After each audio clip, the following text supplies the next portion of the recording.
Իմ կյանքը ավարտվեց գիշերային ակումբում։ Բայց թույլ տվեք վերադառնամ սկզբին տեղի ունեցածին։ Իմ մայրը նա առաջինն էր մեր ընտանիքում, ով դարձավ քրիստոնյա։ Եվ դա մեծ խառնաշփոթ առաջացրեց իրենց ընտանիքում։ Նրա հայրը սպառնաց սպանել նրան, որովհետև նա փոխել էր իր կրոնը։ Եվ ինչ պատահեց, նա մի անգամ ասաց նրան, որ պատրաստվում է մկրտվել։ Նա ասաց, գիտես, եթե դա անես, ես քեզ կթաղեմ հենց այն տեղում, որտեղ պատրաստվում ես մկրտվել։ Նա ասաց, ես քո դեմ ոչինչ չեմ անի, բայց գիտեմ, որ Աստված ինչ-որ բան կանի։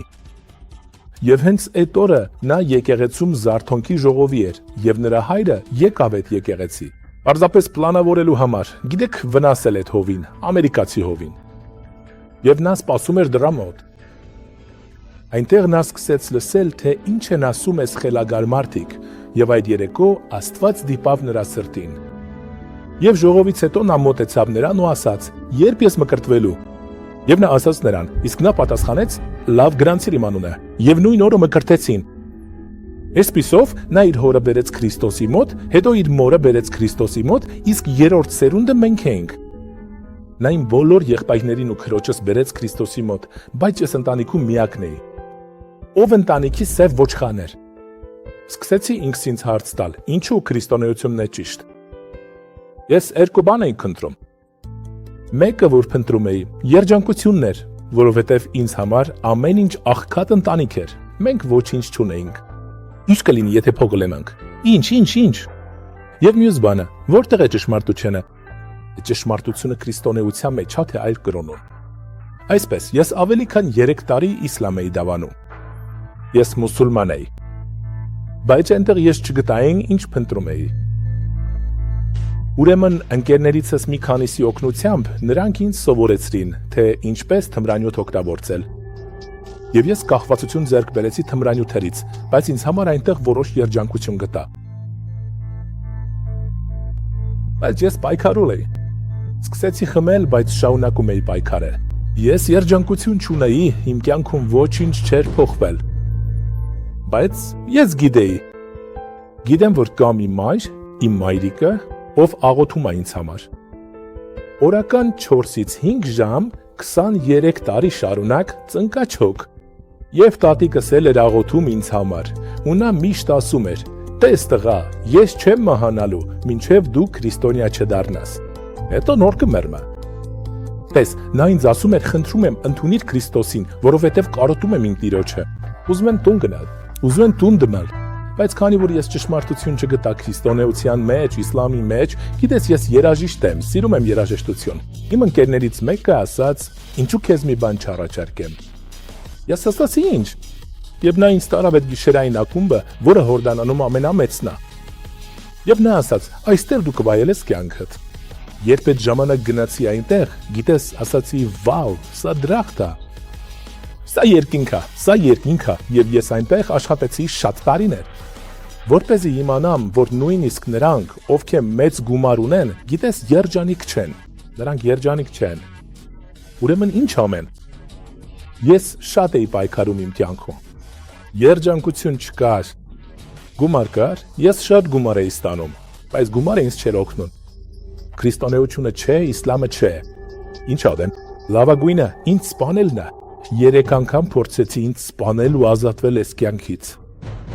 Բայց մի օր իմ ընկերներից մեկը եկավ մոտս Հորդանանում ու ասաց. «Քամալ, եթե դու մահանաս ու ես մահանամ, ուր ես կարծում, որ կգնաս։ Կամ ուր ես կարծում ես կդնամ»։ Գիտես, ինձ համար ձանձրալի էր, որ ամեն օր ինձ այդ հարցն էր տալիս։ Ես նրան ասում էի, ինչու ես ինձ ասում։ Բայց երբ գնում էինք մեր վրանները, երբ ես գնում էի իմ վրան, դա ինձ շատ էր վախեցնում։ Եվ շատ տարիներից հետո առաջին անգամ եկեղեցի գնացի։ Եվ երբ մտա այդ տեղը, ասացի Աստված իմ, սա է այն ինչի կարիք ունեի։ Սա է այն ինչի կարիք ունեմ։ Գիտես, մարդիկ երջանիկ են, բայց ես ոչ։ Նրանք ոչինչ չունեն, բայց ես այո։ Ես ամեն ինչ ունեմ, բայց երջանիկ չեմ։ Այդ ժամանակ ամբիոնից մեկը ասաց, որովհետև դու ոչ սառ ես, ոչ էլ տաք, ես քեզ բերանիցս դուրս եմ նետելու։ Եվ ես այդպիսի մարդ էի, երկուսի միջև պայքարող։ Եվ երբ լսեցի, որ նա ինձ բերանից դուրս է նետելու, ես դա ընդունեցի։ Բառացիորեն Հիսուսը ինձ մերժեց։ Ուրեմն ես թողեցի այդ վայրը։ Եվ ասացի. «Ուր փախչեմ Աստծուց, ուր փախչեմ»։ Եվ վերադարձա տուն այդ գիշերային ակումբում ինչ որ բան տեղի ունեցավ։ Այդ երեկոյան գիտես, չգիտեի ինչ անել։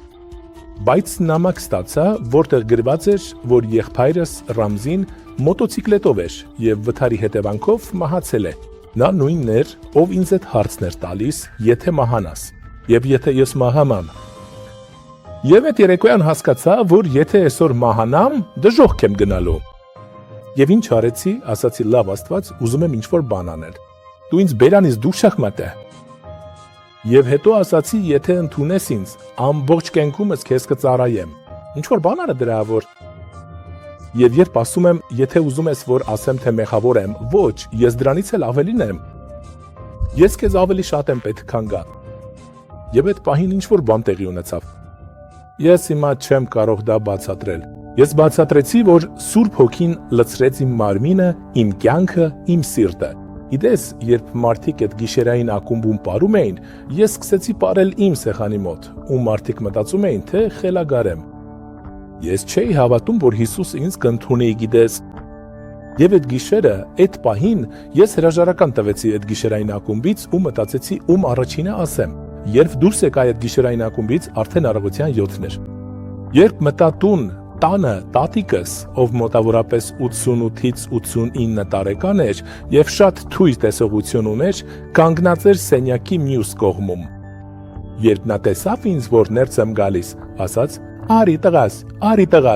Ահա ինչ ասաց նա ինձ. «Արի ու նստիր այստեղ»։ Ասացի ինչու։ Նա ասաց. «Արի ու նստիր այստեղ»։ Ասացի. «Ինչ ես ուզում»։ Նա ասաց. «Դու քրիստոնյա դարձար»։ Ասացի. «Աստված իմ, ո՞նց իմացել»։ Նա ասաց. «Երբ ներս մտար, դեմքիդ վրա տեսա»։ Ասացի. «Այո, ես արեցի բա»։ Նա գրկեց ինձ ու ասաց. «Դու վատ տղա ես»։ Հիմա ուզում եմ տուն գնալ։ Հիմա ես ավարտեցի իմ գործը։ Մեկ շաբաթ անց նա մահացավ ու գնաց տուն։ Դա շատ ազդեց իմ սրտին, հատկապես մորս համար։ Դա մեծ ուրախություն բերեց, որ ես վերջինն էի ու հիմա քրիստոնյա եմ։ Եվ ես չգիտեի, որ Հիսուսը գնում է գիշերային ակումբներ։